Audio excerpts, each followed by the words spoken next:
الفعا في يوم من الايام بغات توب، مشات عند الطبيب تسول شنو المعمول. نصحها الطبيب، قال لها سيري لمكان بعيد على الناس. وهكا كان. الا واحد النهار دازو عليها شي وليدات صغار، قربوا منها وما تحركاتش وما دسروا عليها، ولا وقت ما دازو يلعبوا بها.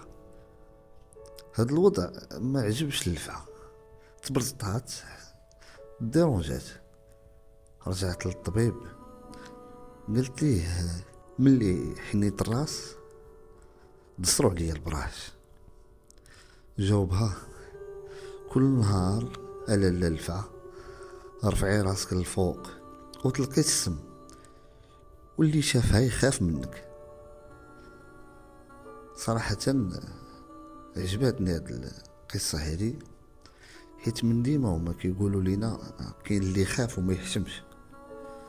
تقول ليه عند الشيطان دير بالصواب، ما يفهمكش، لا دين فيه ولا حياء ولا اصل يحشم عليه. المسامح كريم هي كلمة طيبة، ولكن ماشي ديما، لانه كاين شي نوع الا سامحتي ليه عاد فاش كيزيد فيه.